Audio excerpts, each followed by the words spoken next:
Hi, this is JP Smith and welcome back to Boxing Saves Lives.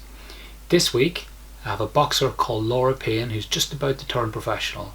Laura has been part of the Team GB Olympic setup for the last 2 years, but I wanted to get in touch with Laura for two reasons. First of all, to tell her story and the struggle she had as a boxer over the last couple of years as she tried to become an Olympian.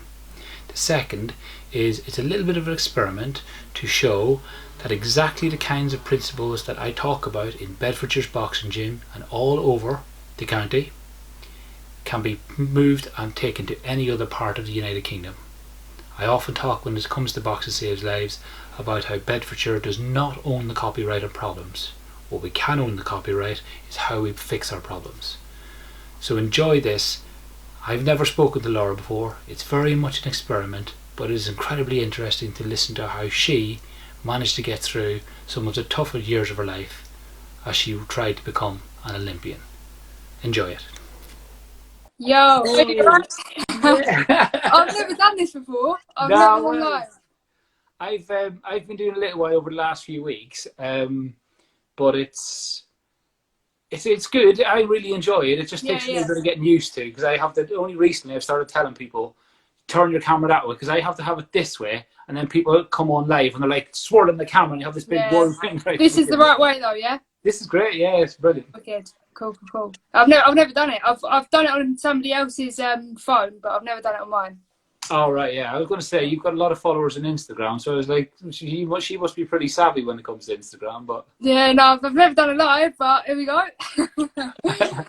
Well, listen, just to introduce myself, my name's JP Smith, and I've been running a boxing organisation called Boxing Luton for the last 4 years, yeah? Yeah. And so in the beginning of the lockdown, because I've been working in boxing for the last few years, I've been seeing what goes on behind the scenes in gyms and stuff like that. You know, I think a lot of the work that our coaches do, especially here in Luton and across Bedfordshire, just gets completely overlooked, and we totally undersell how much work they do with young people and across the communities. Yeah. So I set up the organisation called Boxing Saves Lives, which is here and is across Twitter, and it's a non-for-profit organisation just so we can start drawing attention to the good work that people are doing in boxing. 100%. Yeah, I agree with that. So this is the thing I'm doing now, because when I saw your message about what you're doing for charity, I thought, you know what I'm going to do? I'm going to message Laura. I don't know Laura, but I bet if I start talking about the things I see here in Bedfordshire, I bet she can tell me about the exact same things and the work the coaches do where she is, and as long as she... Oh, yeah, without a doubt. Right. Yes. So similarities, they're mad. Yeah. So tell me, to begin with, Laura, how did you actually get into boxing then? So I grew up, basically there's a little bit of violence when I grew up, so I wanted to learn how to defend myself. So I went into kickboxing first of all. Went into kickboxing and I was alright at it, but I was born with dislocated hips. So whenever it came to kicking, I couldn't kick compared to the other girls. I was terrible. I was just running like that with my hands everywhere. So knocked that on the head and went into boxing. Right. And so, you know, any sports before that, or was it literally just went from one to the other? You getting any kind of football or anything other kind of sports that you would have been in school, or was it just straight into some sort of a combat sport? No, I played football. I did that to quite a good level. I played for Chelsea. Wow. But yeah, so I did that for quite a good. But again, it was my hips. They were causing me so much pain. So I had to go through loads of hospital trips and everything like that. So I had to quit that again. Then that's when I went into kickboxing, and then after I went into kickboxing and I found boxing, there's no way I wanted to go into anything else. So, but yeah, started off, I didn't think I wanted to compete at the start. I just wanted to learn how to throw a punch, how to defend, just like the little things really. And then it just developed. I've got like a love for it, and yeah. That's going to be one of my questions, because I always ask people that. Well, when you get into it, what was kind of thing that made you stay once you started getting into a sport? Like, because I deal with kickboxers here in Luton. We've got great shows called Amateur Kings and that. We've got the Storm Gym here in Luton, you know, and they have big shows, you know, 3 or 4 times a year. Yeah, I love seeing the young kids who are involved in that as well as boxing. But I always ask people, what was it that made you come into this and then just stay? Because to some people on the outside, Laura, it could be quite scary going into a boxing gym or a kickboxing. Yeah.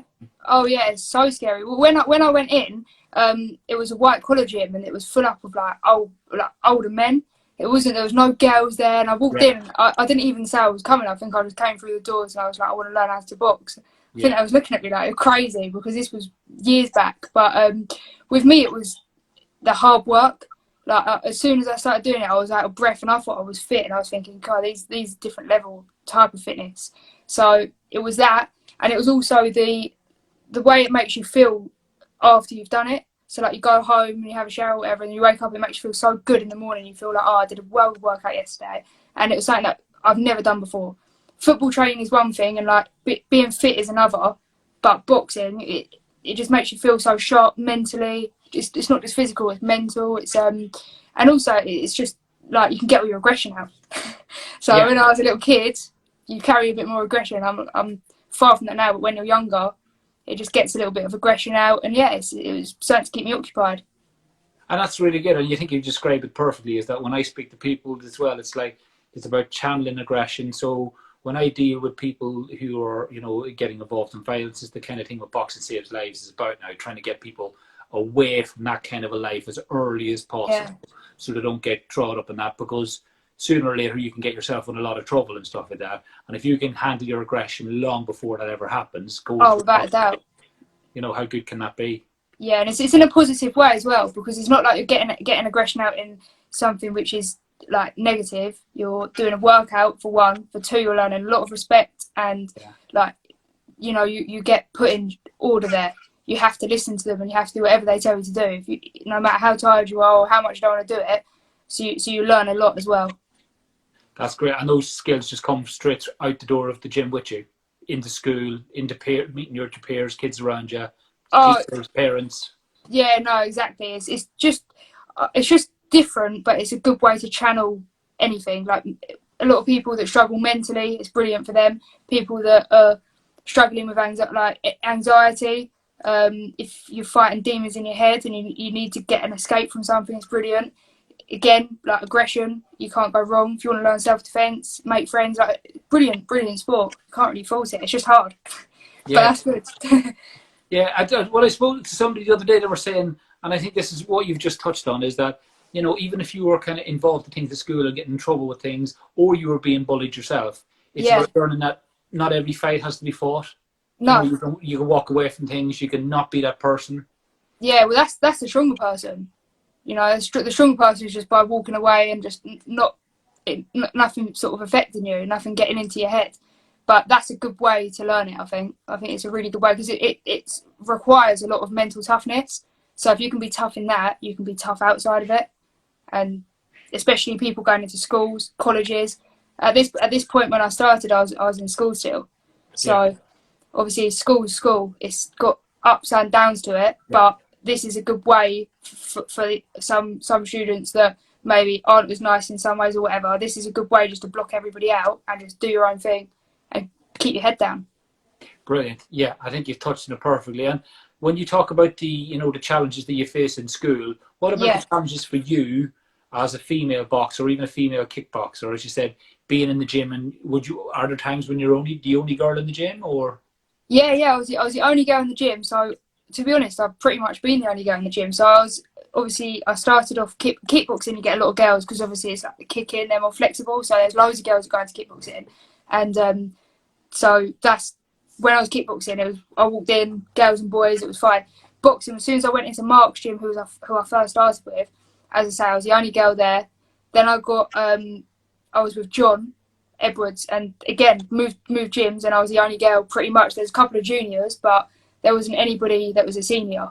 So you do have to deal with that. But growing up, I was always interested in football. Do you know what I mean? So I was always sporty, and I was more sporty than a lot of the females in school anyway. So I always dealt with it, and it didn't really affect me, to be honest. I get on with like the lads really well, so it was quite good.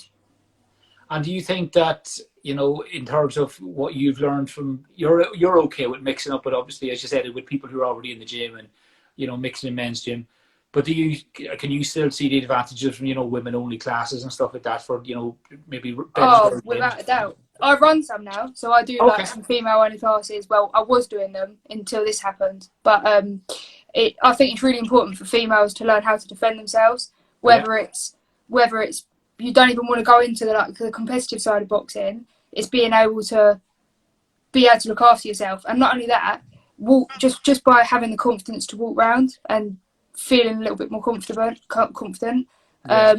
I'm from London, so obviously there's a lot that goes on in London, Yeah. and I think it's important to, especially the world we're living in, people try and take it. Do you know what I mean? People are just not nice, really. Like, a lot of people aren't nice that you bump into. So having the confidence to walk past something or walk through something, if you see a crowd of people and you feel a little bit intimidated to walk past them, boxing sounds like it just gives you that little bit of confidence where you think like no, we'll walk past you. And a lot of females, I think, need to learn how to defend themselves like that. So just kind of taking back a little bit of control of your life, do you know what I mean? And yeah, put exactly. that fear away. And also, it's a good way to bond with people, like I say, to make good connections as well. And like the females that I've trained, they all love it because they get a massive workout on. A lot of people want to lose weight and things like that. It's brilliant. It's ideal. They're learning new skills, and it's just different. It's different to going to the gym and going on the treadmill and then lifting a few weights. This is next level. Yeah, good point. And when I speak to one of the girls from Luton, I don't know if you know her, maybe Tasty Gallagher. She's like she's an amateur boxer, but she's become a coach, but she's come back to boxing now. But she had a little girl who's about 2 now, and she's talking about how the skills of boxing actually managed to, she doesn't know how she would have gotten back into getting fit if she hadn't got boxing behind her, because it gave her that push to actually get back out there. And I said to her, imagine what it's like, because she runs. I said, imagine what it's like for women who don't have that background, trying to get themselves set and trying to get it themselves, and especially after having a baby, losing it and all that. It must be a complete minefield. Yeah. Oh yeah, no. I reckon that would be so difficult, but this gives you the edge. This gives you that. It's completely different. Anybody that hasn't tried boxing, you need to go to a boxing gym because you will understand exactly what we're talking about. Yeah. It's just different. And I say to a lot of people who are worried about it, men or women, is that, not everybody who comes through the doors of a boxing gym becomes a boxer. A lot of people just go for that training, for that, that buzz of actually going through, having a session. You'll only do one a week to begin with, a couple of after that, you know what I mean? Without a doubt. Yeah, well, I wasn't going to do when I was doing the kickboxing, my kickboxing coach was like, go and compete, you'd be good. But I was like, no, I don't want to do that. At the time, I don't even know, I wanted to do something completely different. Be a PT or something like that. Yeah. And then went into the boxing gym, and again, I was just because I enjoyed using my hands. I didn't want to compete, and it took me quite a while to compete. I think I was there for about 2 years before I even wanted to have a fight, because it didn't. The thought of getting hit, I was thinking, I don't know whether I'd like that, and the thought of hitting somebody as well. I used it to channel aggression, and I used it because, like I say, the violence and everything like that, I wanted to learn how to do it, but I didn't want to do it on anybody else. But once you've done it, and you've done it. You just kind of move through those levels, and but I forgot about that. As I said, I often talk about people who don't kind of go that far, but I wouldn't think, speaking to somebody who's now going to be a professional boxer like yourself, that there would have been a time when you went, I don't want to go around hitting anybody. I don't want to. No, it's crazy. Everyone thinks you're like an aggressive person. I'm the complete opposite. I'm the softest person you come across. Yeah. Until I step through the ropes. Yeah. Then it's different. But day to day, I'm so soft and gentle. I'm a little wimp, really. But yeah. You're not. So what was it like that first time you did step through the ropes then, Laura? So it was for a white collar fight. At the time, I didn't even understand the difference between white collar, amateur, and pro. I just googled boxing gym near me, went there, did a white collar fight, and she was a tough girl actually. She was like an MMA champion, and she was trying boxing out. So I already knew she knew how to hit, and how I knew she was good. But it was like the best feeling. I think I knocked her down a few times, and every single time I knocked her down, it was like the sense of achievement. I was thinking, there's no way. I stepped out, and I was like, get the next one straight away. Yeah, and loved it. Yeah. And how did it go the other way? Because there obviously would have been times in your amateur career before you even got towards GB that you would have taken your own knocks as well. How did that feel to begin with? Oh yeah, of course. It's difficult. With me, it's just like the fire inside of you. Do you know what I mean? Like you get knocked or you feel something, you think, oh, that wasn't that nice. But then it's how you retaliate from it. Yeah. And I think you've just got to have the heart, because there's times where you're like digging for it to the light at the end of the tunnel, but you've just got to keep going and going and going and going, and just it's all heart. It comes down to who's got the biggest heart, I think. I think it's, yeah, I mean, I find out when I'm running, I like all up until last year, I couldn't run at all. Then at work, we started doing a little bit of running thing. And the only times I give up running 5K, and now I run 8K every few days, but the amount of times I would give up running only Yeah. because I talked myself out of it as opposed to being too tired. It was always psychological when I'd stop. Oh, Always. mental. Like, I can go on mad about their mentality. Like, I'm so interested in how the mind works because I Yeah. honestly believe that it is such a big part of everything. Like, I'm a big law of attraction, everything like that. I'm Yeah. always on about. But yeah, that's a different matter. But the mind, I honestly believe that it controls so much, and you can just outsmart on people with your mind, and you can. Do you know what I mean? It's such a good tool to have, but you just got to learn how to control it because it can go the other way. And I've had it go the other way where I've like been in dark places and stuff like that, so it can have a switch of the light side and the dark side. So it's all about balancing it. So when you have a million thoughts, and you can see that with people who suffer with anxiety and that who get help from boxing gyms, you have a million thoughts, and 999,000 of them are bad thaughts, but they're not based in reality. They're just thoughts. Just thoughts. Overthinking. Yeah. Overthinking is massive. Like it because once a thought's inside your head, and it's like you can't get it out, and you're fighting with a demon, but it's not even true. You have to come to the conclusion that normally it's all just lies, but it's difficult to come to the conclusion. Yeah, and I think with boxing, it gives you that strength to understand you have weaknesses and then just work on your strengths. Yeah, without a doubt. Yeah, because that teaches you your strengths and your weaknesses, and you can separate them. So like, oh yeah, I'm weak in that, but that's all right because I'm strong in all these. So let's just keep going for strengths and just work on our weaknesses as we go, sort of thing. Yeah, and it's good that you have, and this is exactly what I'm talking about with Boxing Saves Lives, is that you were always, whether you were kickboxing or whether you're boxing, having a coach who was able to talk you through that and recognize that from a one-to-one basis is amazing, isn't it? You don't get that anywhere else, and they do not get enough recognition. Someone like John, I know John in passing from before, he's like, someone like him, we'd have boxers or we'd have coaches like him in Luton doing the same kind of work, and they're like social workers, they're like, they're like psychologists, they're all of that. Oh, they help out with everything. Like, honestly, I think I've had like a few boxing coaches in my, like, do you know what I mean? You have a look at a few different gyms and that, and every single one of them, they do charity work, they do this, they do that, and they deserve so much respect from what they do.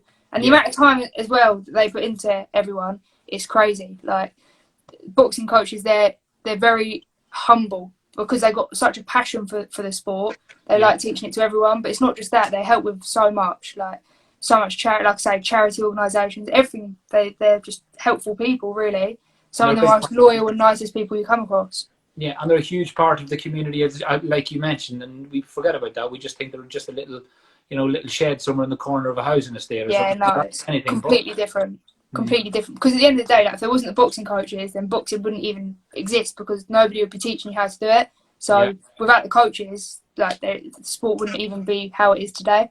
So they deserve more recognition, really.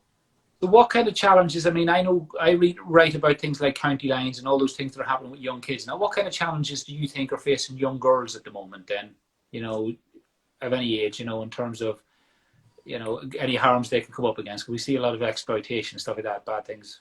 Yeah, well, in terms of boxing, or in terms of like just girls in general? Girls in general in this day and age. Do you know what it is? I think it's competition.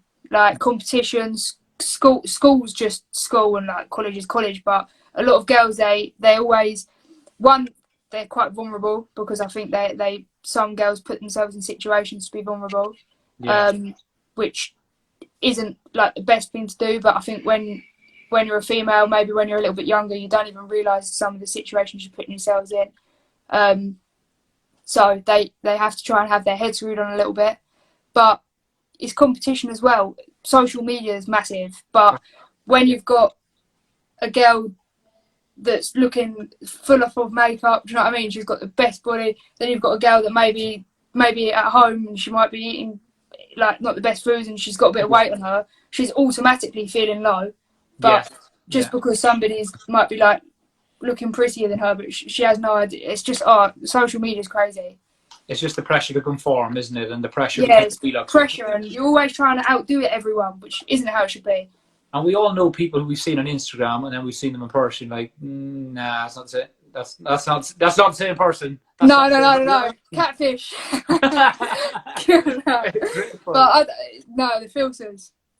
Yeah, and it is. It's just like it's a vanity thing. It's an ego thing. It's a different kind of. We grew up. What our Facebook's about been around about 10 or 15 years, but it is Yeah. becoming more and more prevalent. Things like Insta and that, where people are kind of all, as you said, all the filters, and some people are going broke trying to look rich. Do you know what I mean? Oh, without a doubt. Yeah, Too yeah. much of that. Somebody won't have like money, and then they'll go and get something just to make it look like they've got money. But no, It's it's one of those things that nobody wins. Do you know what I mean? no, Nobody yeah, really wins. Do exactly.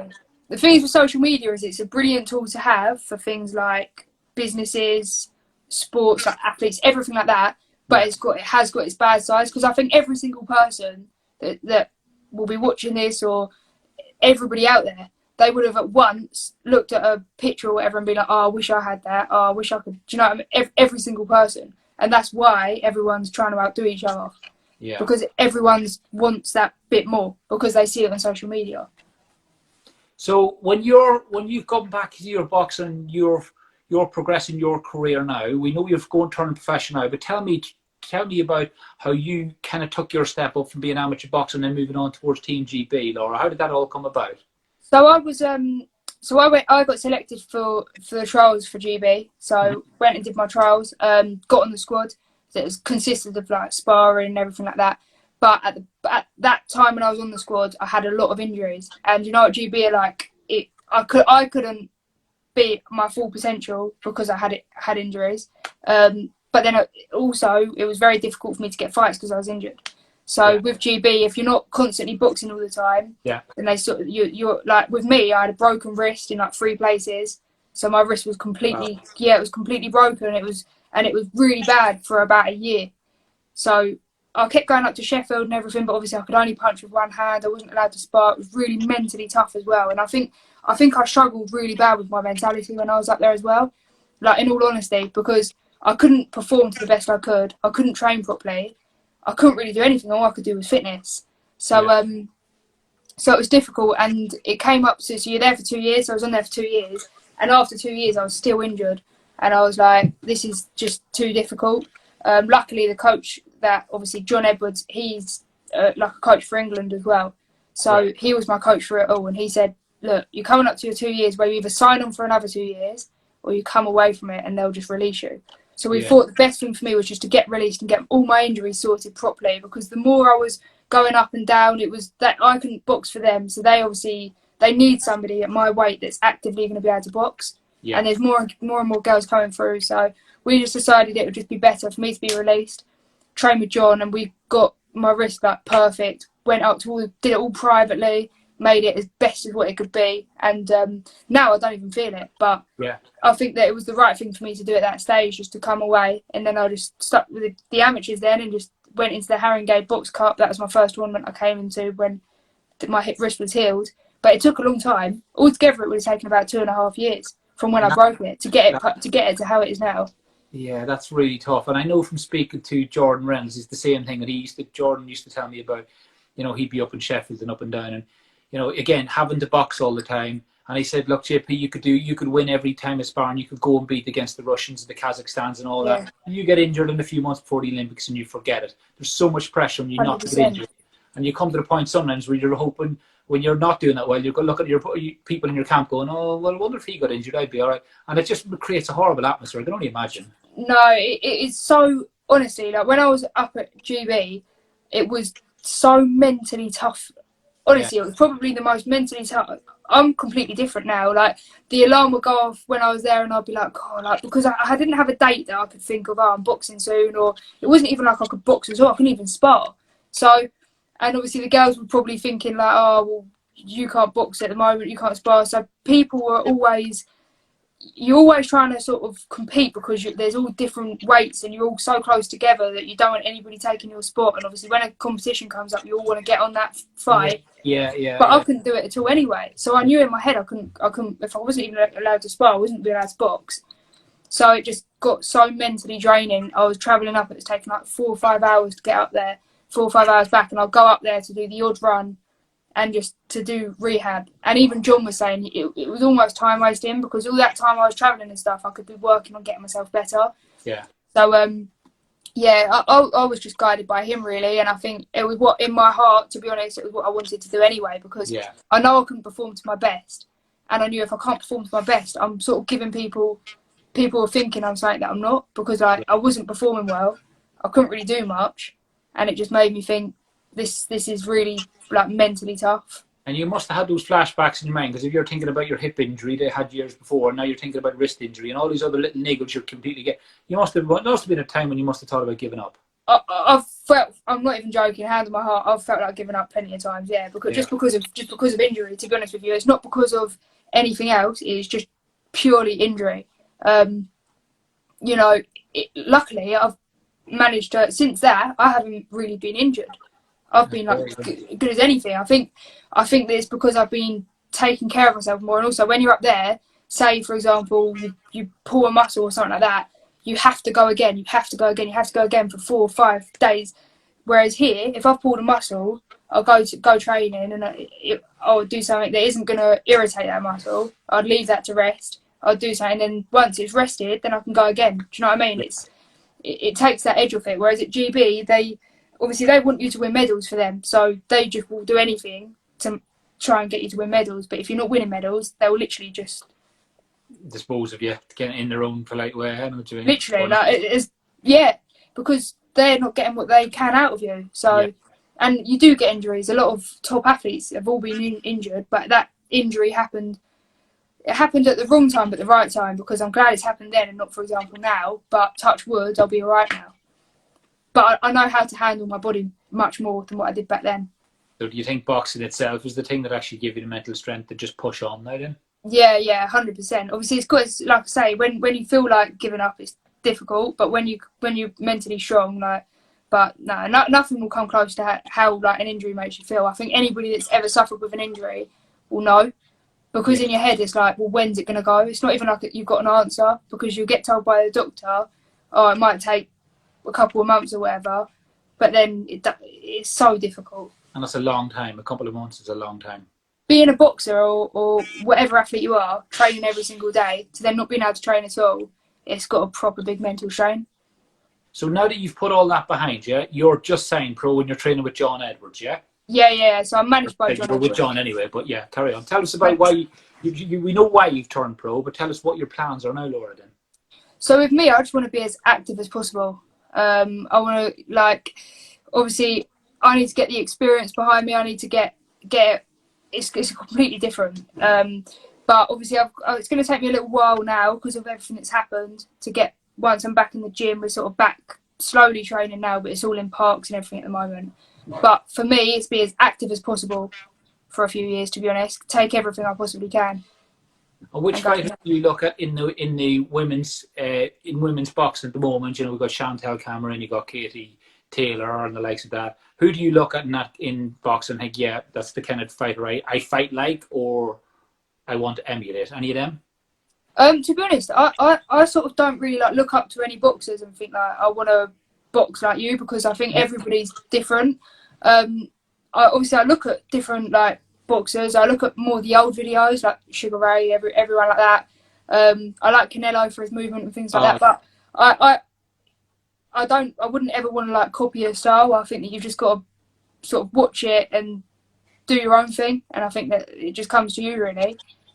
Right. Okay. Yeah. But I'm quite an aggressive boxer. I'm on the front foot. I'm more of a fighter really than a boxer, if I'm honest. That's why I suit the pros a little bit more.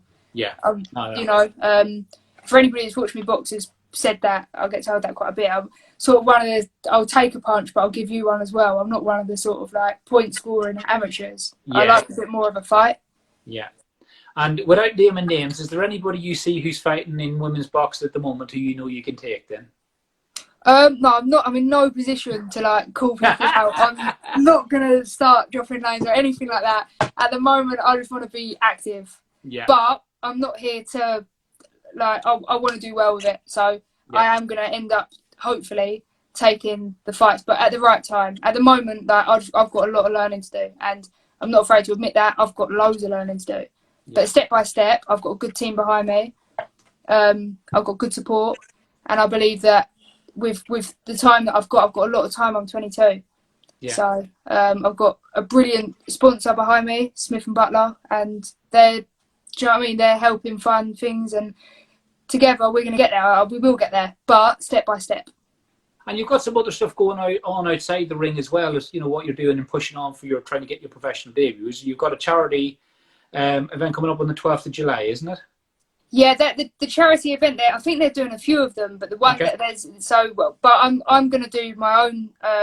So I was having a chat. Like, what I'm going to do myself is I'm going to have so every couple of months I'm going to have like an event, or I'm going to do something to try and help like the homeless and different charities myself.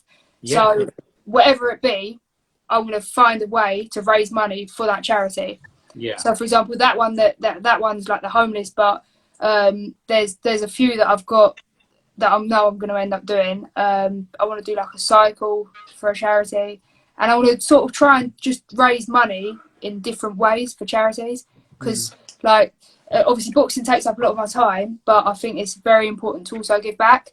And if I can help raise a little bit of money by running or by cycling or doing whatever it is, really walking, for example, walking 100 miles, then I think it's really important to do it. So I'll on social media I'll be posting about that. But yeah, I think the next one is I know someone that is in need of a caravan for somebody that's homeless. So I think my next thing is I'm going to try and raise the money to buy a caravan for the homeless person. That's a really good thing. That's yeah, really good. So I think that's the next one that the target's going to be. But there'll be loads. I'll just try and help. That's really good. And you know what? I mean, that works twofold, because I mean, as I said, with Boxing Saves Lives, we don't realize just how much work boxing people do in the community, and that is a brilliant example of giving something back to your community. You don't have to do that, but it's actually it just shows where your mind is at, and you're thinking about things. Yeah, of course. You're just giving something back. 100%. I think sometimes you have to like remember how grateful we all are, and I think that that's not. You go by day, you wake up, you go do your whatever day you got, and you come home, you go back to bed. But sometimes you might see something, or like I say, I know somebody that needs this caravan. I think it's important to give back in any way. Like, if there's any way that I can ever help someone, I'll always help it, and that goes to anybody. Like, I'll always help someone out. That's awesome. And listen, Laura, thank you so much. And how can what's the best medium of social media for people to follow you on? Is it here on Instagram then? Yeah. So Instagram's probably best. I don't really use like Facebook and Twitter. I'm starting to, but I don't really understand Twitter. I don't even understand the hashtags or anything. Yeah. But Instagram's best. So I'm just I'll stick with that for now, and maybe try Twitter. But no worries. It's just Laura Payne.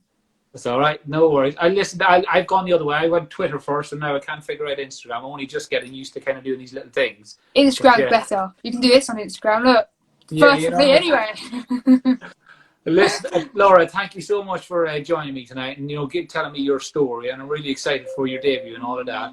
And there's something alarm going off in there. Somebody on Alexa's making noises over there.